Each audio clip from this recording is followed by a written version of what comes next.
Je parlais de ce boulon parce que le Cameroun est une plaque tournante de l'Afrique centrale.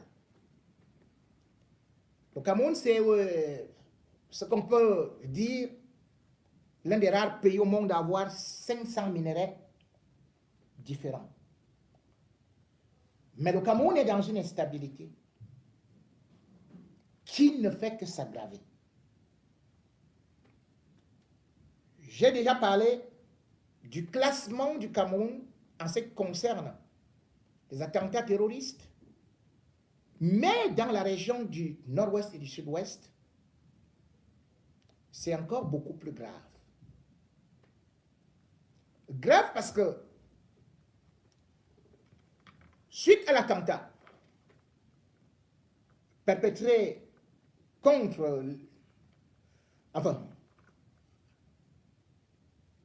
des grandes personnalités, dont le sous-préfet, le maire, un adjudant, puis le président du RDPC,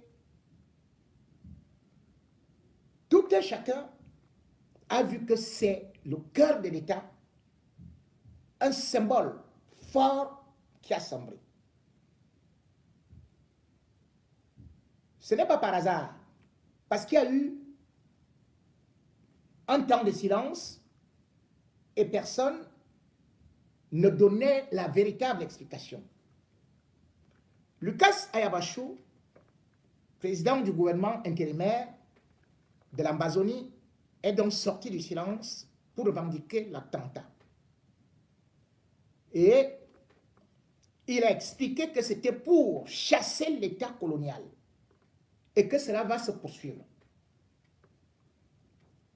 Cet attentat est venu mettre à nu justement la vulnérabilité de l'État camerounais.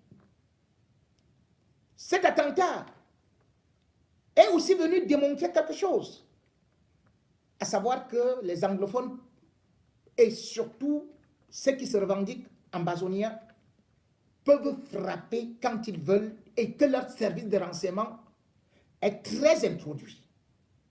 Parce qu'ils connaissent les déplacements de toutes les autorités camerounaises.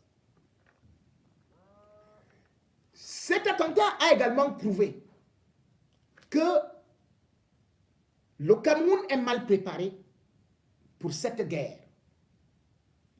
Pourquoi? Parce que, je l'avais déjà dit ici, on ne peut pas aller faire la guerre dans un territoire qui est complètement miné par les engins explosifs improvisés.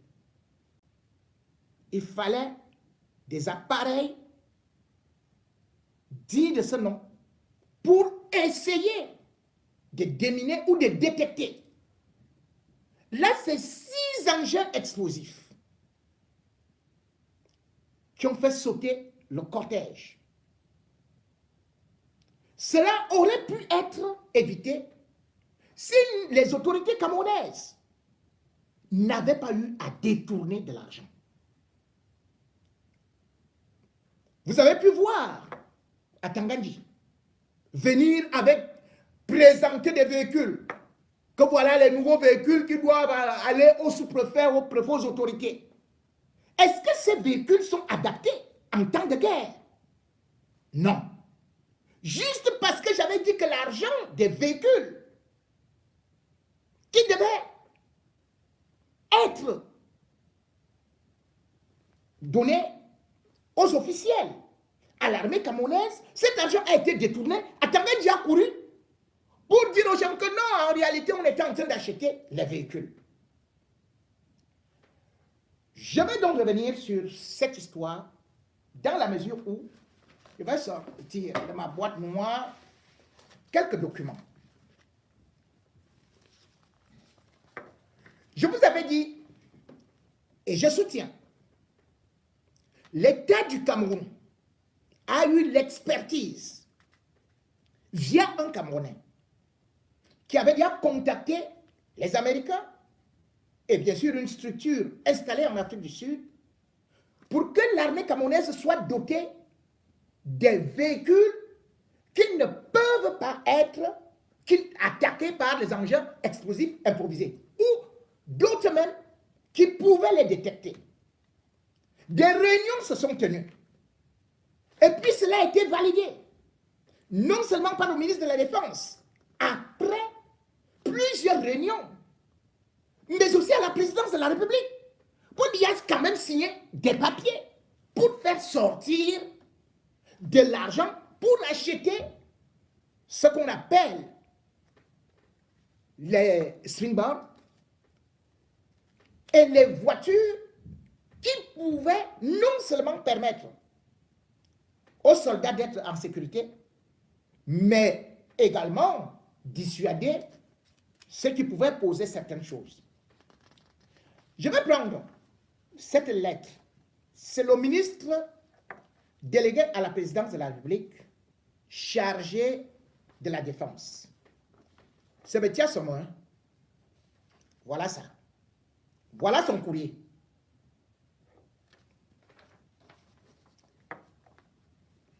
C'est lui qui écrit à ce groupe qui avait proposé ces engins au gouvernement camerounais.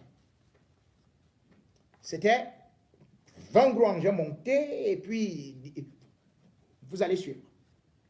Monsieur, c'est le ministre délégué à la présidence qui écrit à monsieur le directeur du groupe Critical Solutions International, sous couvert de la société Saclea Consultation.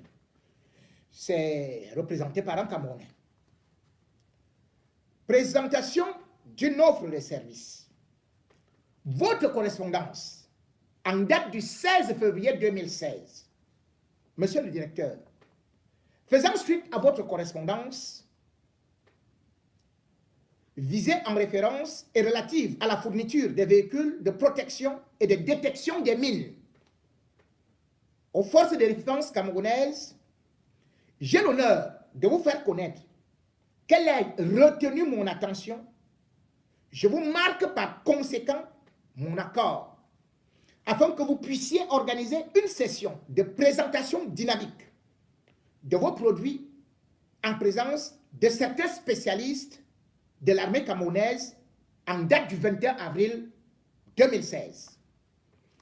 Pour ce faire, vous voudrez bien prendre attache de l'état-major des armées, direction des matériels interarmés pour les modalités pratiques.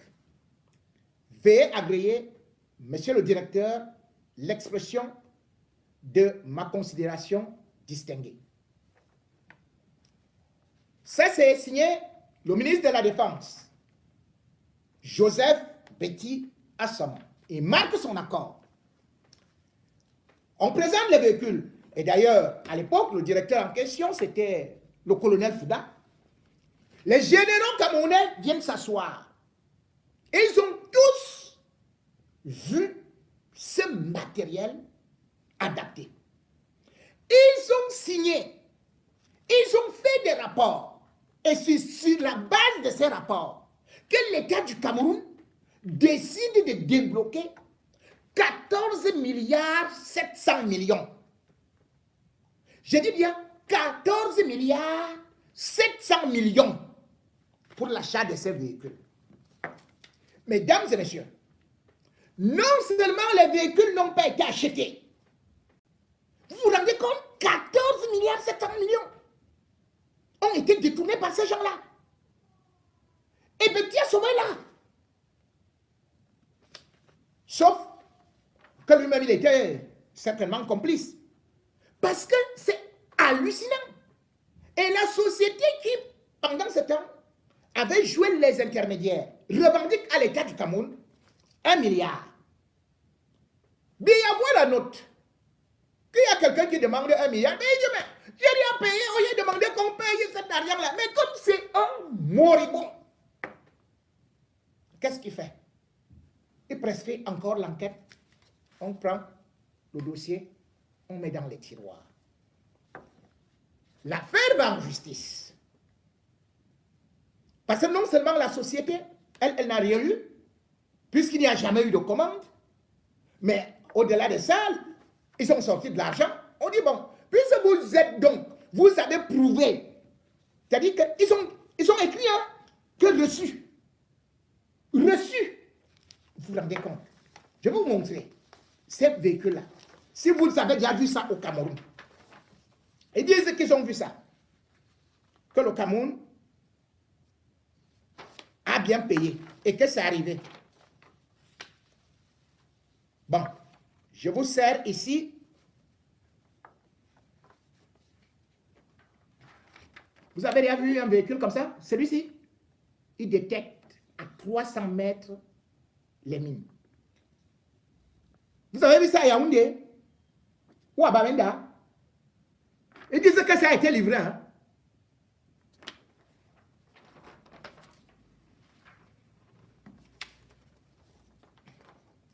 Comme je vous disais, voilà les Springboks. Les voilà. Vous avez vu ces véhicules à Yaoundé, à Bamenda, à Boya? Ils disent que c'est livré, hein, qu'ils sont bien reçus. Je ne peux pas vous décrire tous ces véhicules. Voilà les véhicules commandés, achetés par l'armée camerounaise. Mais ce sont des véhicules fictifs. Aucun de ces véhicules n'existe dans l'armée camerounaise. Si lui présentez-les moi, M. Betia Soma,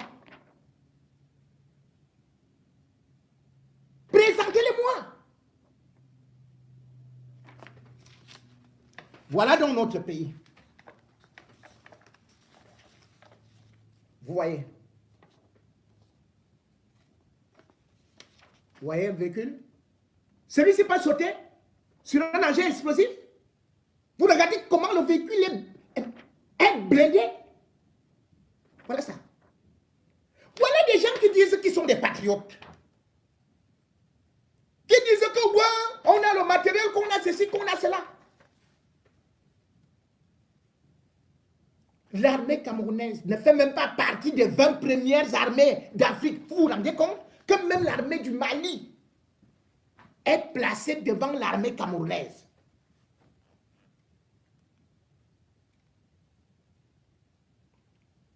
On dit que le Cameroun, c'est un pays qui est équipé. Mais tout ce matériel est fictif. Il n'a jamais été acheté.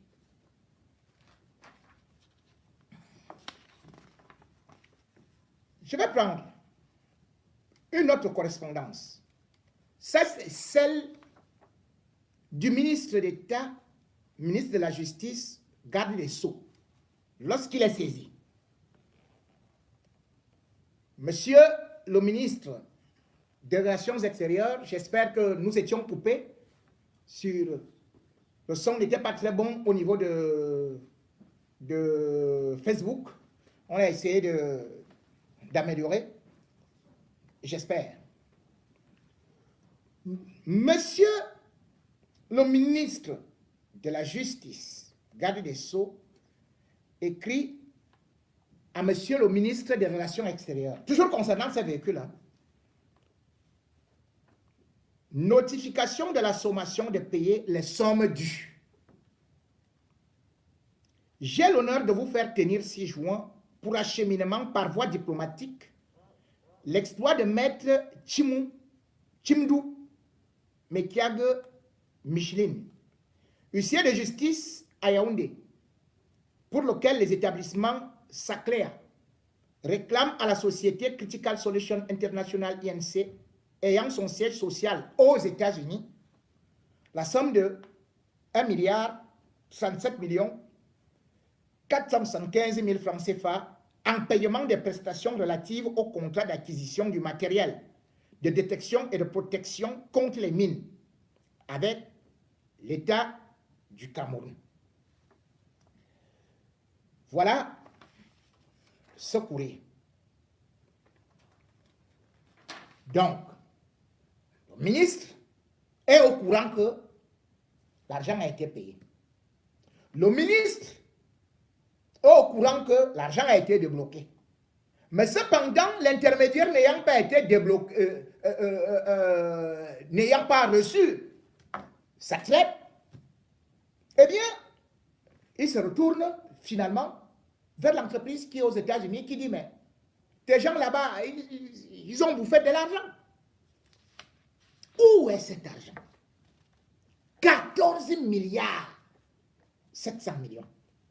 Voilà une notification de sommation d'ailleurs qui a été faite par le procureur de la République près le tribunal de première instance de Yaoundé, centre administratif, à monsieur le procureur général, près la cour d'appel du centre. Ça, nous sommes en juillet 2019. J'ai l'honneur de vous faire tenir 6 juin, toujours la même chose, hein, pour transmission à l'ambassade des États-Unis d'Amérique à Yaoundé. Convenance diplomatique obligeant.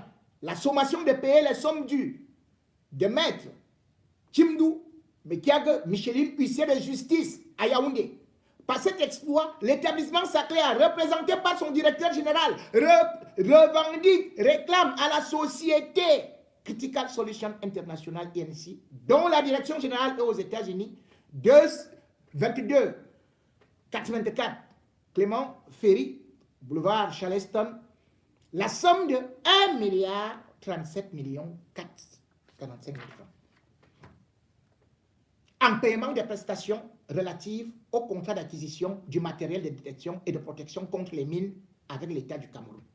Je reste attentif à vos observations. C'est le procureur. Toutes ces correspondances, y compris de la présidence de la République, je ne peux pas, je vais, mais c'est plein. Mais ces gens viennent aujourd'hui vous montrer, ils viennent vous montrer les fausses factures. Ces gens viennent vous montrer les fausses voitures. C'est terrible. La guerre enrichit certains. Pendant ce temps, les autres meurent. L'État du Cameroun est devenu comme un État voyou où chacun doit s'asseoir, doit voler, doit faire tout ce qu'il veut. Mais les hauts gradés, c'est pas possible. C'est terrible. C'est terrible. C'est terrible.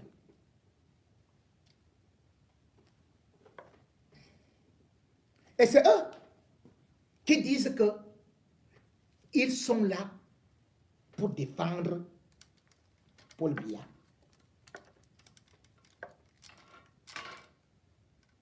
Et que c'est nous les ennemis de Paul Biya. Demandez-leur pourquoi il y a toujours des attentats dans le nord-ouest, dans le sud-ouest. Demandez-leur. Et surtout à Bangui, qui continue à me chercher. Pourquoi les militaires camerounais sont toujours impliqués, et surtout les hauts gradés de l'armée,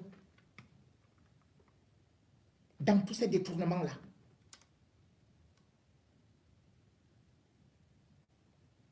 Il y a de l'argent dans notre pays. Mais personne ne veut le bien du peuple.